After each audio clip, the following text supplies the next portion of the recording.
बाबाला म्हणा कोणाचा न्यू आहे कोणाचा ओल्ड आहे. आवाज दे बाबाला. बाबा कुठे आहे? विचार बाबाला. बाबा ओल्ड आणि न्यू कोणाचा आहे? ओल्ड स्नोईचा आहे ना? ओल्ड स्नोईचा आहे बघ. बाबा बी म्हणतात ओल्ड स्नोईच्या अंकलच्या न्यू आहे ना? ओके. नाही नाही माझ्या न्यू आहे. बाबाला विचार. बाबा ओल्ड न्यू कोणाचा आहे? हे अंकलचा आहे. अंकलचा आहे. बघितलं? Oh no.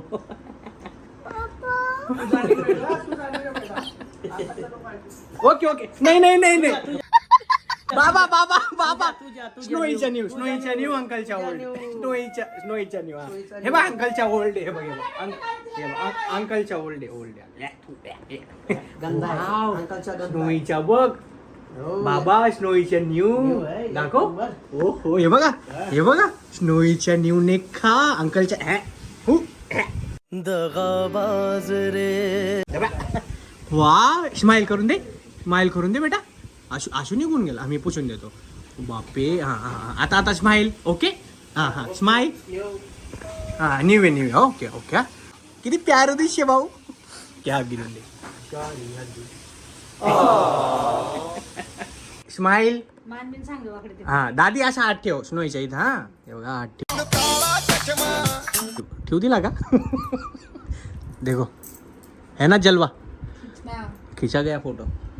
दादीकडे बघू स्माइल. असं बापे. Hello everyone, good morning and welcome back to my channel. Welcome back to the new video. वाजून गेले 11:54 म्हणजे 12 वाजणार आहेत आणि आम्ही चाललोय घुम्मी घुम्मी. शोनी कुठे? गुम्मी. पूर्ण फॅमिली आम्ही सगळी लोक जरा स्टे साठी चाललोय. कुठे चाललोय काय चाललोय तिथं पोहोचल्यावर सांगतो. बाकीच्या गप्पा तिथं मारू आपण. कुठे आहे गाडी आपली? बाबाला दाखव. बाबाला दाखव आपली गाडी कुठे आहे. बाबाला दाखव. ही आपली गाडी. सोनी इकडे फोटो काढू आपण. बाबाला बाय करून दे.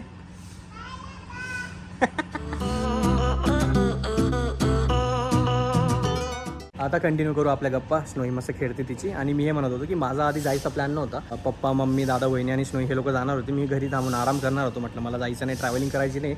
आणि अचानक भयानक माझ्या डोक्यात काय आलं काय माहिती. मी म्हटलं पप्पा परत येत नाही. आई येत असते. आई खूप दिवस इथं राहते. पण पप्पांना सुट्ट्या खूप कमी असतात आणि त्यांचा पुण्याला यायचा प्लॅन खूप कमी असतो. तर आमचा जो स्टेचा प्लॅन आहे, आमचा जो फिरायला जायचा प्लॅन आहे, मी म्हटलं चला पप्पा जातात तर आपण पण जाऊयात. जरा त्यांच्यासोबत गप्पा वगैरे होतील, जरा टाईम स्पेंड होईल. म्हणून मी पण अचानक ठरवलं की मी पण येतो तुमच्यासोबत आणि मी पण चालतो. सो मी पण जातोय. मस्त जाऊ. हे बिल्डिंग वगैरे हे सगळं सोडून जरा लांब जाऊयात. जरा तिथं फिरूयात, शांततेत बसूयात, फॅमिलीसोबत टाईम स्पेंड करूयात आणि परत येऊन जाऊ. एका दिवसासाठी चाललो आहे आम्ही. उद्या परत येऊन जाऊ. आणि अजून एक गोष्ट, खूप सारे लोक या दोऱ्याबद्दल खूप कमेंट करतायत. हे बघा हा जो ब्लॅक दोरा आहे ना, त्याच्यात मी रुद्राक्ष घातला आहे. हे दादा वहिनींनी ईशा फाउंडेशनला गेलेलं तिथून आणलेलं, सद्गुरूंचा इथून. सो दादा वहिनींना मी पण सांगितलं की मला खूप सारे कमेंट येतात की हे एकतर रेड म्हणजे रेड दोरा पाहिजे किंवा चांदीचं चैन पाहिजे, त्याच्यात तुम्ही हे रुद्राक्ष घालू शकतात. पण त्यांनी मला सांगितलं की पूर्ण ईशा फाउंडेशनमध्ये सगळ्यांनी हा ब्लॅक दोरामध्येच घातलेला आणि असं वेअर केलेलं. सो मी अजून पण कन्फ्यूज आहे की हे ब्लॅक दोऱ्यामध्येच असतं की रेडमध्ये. सो मला कमेंटमध्ये सांगा ब्लॅक दोरा, रेड दोरा की चांदीची चेन, जे काय असेल मला प्रॉपर त्याचं जे काही रिझन असेल ते लिहून पाठवा. ठीक आहे, त्याच्या हिशोबाने आपण चेंज करू. ठीक आहे, बाय बाय.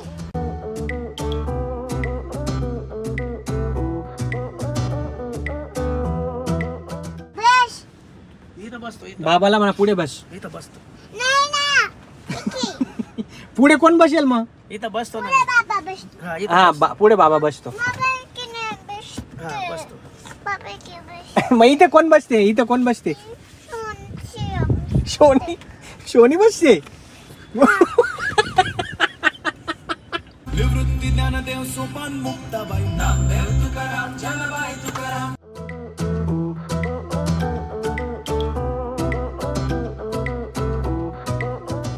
ऑल राईट, मुळशीमध्ये आपला विला आहे. विल्याला पोहोचलो आपण. हा अख्खा विला आपला आहे. समोरचा व्ह्यू दाखवतो आणि त्याचा आधी सगळ्यात मोठा आमचा जो कांड झाला तो दाखवतो. इथं पोहोचलो आम्ही. इथं गाडी पार्क केली आणि त्याच्यानंतर ते आमचे जे केअरटेकर आहेत ते दादा आले आणि त्यांनी सांगितलं की तुमची गाडीची वाट लागून पडली, ही गाडी पंक्चर झाली. आणि ती वरती आल्यावरच पंक्चर झाली. आय थिंक आम्ही जेव्हा वरती चढत होतो ना, एकदम शार्प टर्न आणि अख्खा रस्त्यांमध्ये मोठे एकदम असे टोकदार दगड आणि खूप काही गोष्टी होत्या. मे बी तिथंच झालं आहे. अशी चढ होती. म्हणजे जर गाडी तिथं थांबवली असती तर काही खरं नव्हतं. रिव्हर्सवर येऊ शकली असती गाडी. गाडी इथंच पार्क करून दिली. गाडी तिकडे लावायची होती ॲक्च्युली, पण पूर्ण टायर बसून गेलं, काहीच करू शकत नाही आपण. ठीक आहे, हे एक गोष्ट. आणि आपल्या विलाचा समोरचा व्ह्यू बघा. पण तुम्हाला झूम करून थोडं दाखवायचा प्रयत्न करतोय.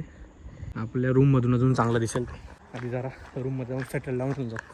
आणि ॲटमॉस्फिअर बघा ना, कसला बाप आहे आणि कसला वाव आहे, एक नंबर. आणि इथं स्विमिंग पूल, जायचा रस्ता आणि इकडं विला. जे बाग इथं असणार आहे आपला स्टे आजचा. मला असं वाटतं कधी कधी माझे डिसिजन चांगले असतात. आम्ही ज्या प्रॉपर्टीला आलो आहेत मुळशी तालुक्यातच आहे, मुळशीमध्येच आहे. आणि तुम्हाला इथले व्ह्यूज दाखवतो. मी आता वरच्या रूममध्ये आलो आहे. बघा मेन रूम आहे. असे 3-4 रूम आहेत त्यांचे. तुम्हाला व्ह्यू दाखवतो बाल्कनीमध्ये. प्रत्येक रूमला बाल्कनी आहे. या बाल्कनीमध्ये जाऊ. आणि बाहेर पाऊस पण जोराचा पडतो आहे, जे आपल्याला पाहिजे होता.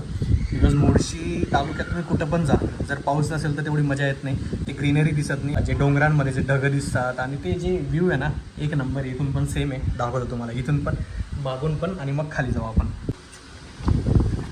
पाऊस खूप जोराचा पडतोय, आधी कमी होता. वरून एकदम प्रॉपर व्ह्यू आहे.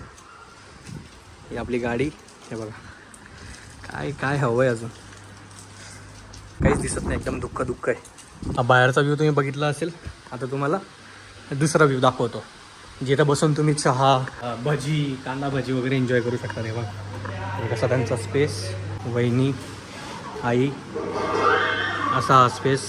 इथं पण एक रूम आहे. इथं आल्यावर इथं पाऊस नाही लागणार, बिकॉज पाऊस असा आहे ना, तर इथं एक पण थेंब पावसाचा लागत नाही. पण लुक ॲट दिस व्ह्यू, आहे का नाही एक नंबर. इथं बसा, चहा, भजी, गप्पा, एक नंबर. आणि मित्र, फॅमिली, ज्याच्यासोबत तुम्ही याल, असं काहीतरी तुम्हाला बघायला भेटेल. एकच नंबर, सुंदर, अतिसुंदर आणि वाव. आणि हे बघा या साईडला पण असा डोंगराचा व्ह्यू छोटूसा.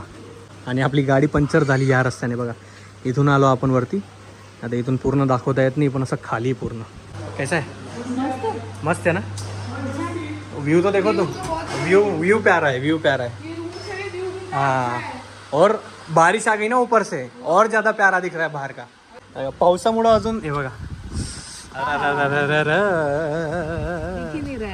आम्हाला गाडीचा पंक्चर काढायचा होता, म्हणजे टायर चेंज करायचं होतं. पंक्चर तो पंक्चरवाला काढेल, बट आपल्याकडे एक्स्ट्रा टायर आहे, ते चेंज करावं लागेल. नाही तर गाडी एवढीशी पण हलणार नाही. बस पूर्ण टायर फ्लॅट झालं आहे.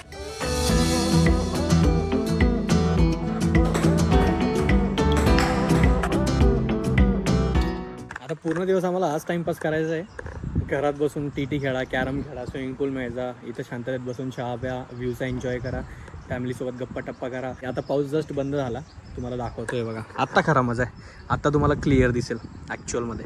हे बघा समोर हे जे धरण आहे ना, मुळशी धरण, त्याचं पाणी आहे. बघा आता एकदम क्लिअर आणि क्रिस्टल आणि एकदम वाव दिसतंय. जेवणात व्हेजमध्ये एकदम सॉर्टेड आहे, नॉनव्हेज पण आहे. वहिनी आणि बाबां त्यांचं नॉनव्हेज आहे दोघांचं, सो ते नॉनव्हेज घेतील. आणि आपल्या व्हेजमध्ये वांगा मसाला, भेंडी, डाळ, भात, पापड. हे बघा एक नंबर. भूक लागली, चला खाऊन घेऊ पटकन. माहिती नाही किती वाजले, वॉच नाही माझ्याकडे, बट 4, 4:30, 5 काहीतरी वाजले असतील. बाहेर कंटिन्यू पाऊस चालू आहे. हे बघा तुम्हाला असं दिसत असेल, एकदम फॉगी. जो आपल्याला धरण दिसत होता, मुळशी धरण, तो पण दिसत नाही आता पावसामुळं. आमच्या सगळ्यांचा झोपा झाला, आता आराम करून झाला आहे. समोर धरण दिसत होतं, पण ते काही धरण दिसेना झालं आता पावसामुळे आणि ढगाळ वातावरणामुळं. सो असं आहे, 2-2, 5-5 मिनटाला वातावरण चेंज होतं आहे. कधी खूप पाऊस असतो, कधी खूप ढगाळ वातावरण असतं, कधी एकदम क्लीन असतं. आम्ही घरून प्रिपरेशन करून आलेलो की स्विमिंग पूलमध्ये जाऊ, मज्जा करू अँड ऑल. पण आता आम्ही सगळे घरातच आराम करतो आहे. बाहेर जोराचा पाऊस चालू आहे आणि बाहेर स्विमिंग पूल पण आहे, पण स्विमिंग पूलमध्ये जायचं कोणीच नाव घेत नाही जायचं. आम्हाला इथंच आराम करायचा आहे रूममध्ये. झोपा झाल्यात आमच्या, खाली जायचं आहे पण पावसामुळे आम्ही जाऊ शकत नाही, म्हणून घरातच बसलो आहे.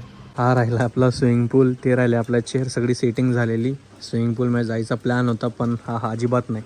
जस्ट लुक ॲट दिस. आता पप्पा आणि मी इथे येऊन गेलो आहे. पप्पा मोबाईल घ्यायला गेले, हे बघा येऊन गेले. आता आम्ही तर बसून जरा गप्पा मारू. आणि काय हे, म्हणजे ही एकमेव गॅलरी जिथं किती पाऊस आला तरी पाणी लागणार नाही, बिकॉज पाण्याचा फ्लो आहे ना, असा आहे. म्हणजे तिकडचा गॅलरी आहे तर त्याच्यामध्ये पाणी येतं आहे, तर आपण बाहेर थांबू शकत नाही. पण ही एकमेव गॅलरी जिथं आपण बसून चिल करू शकतो.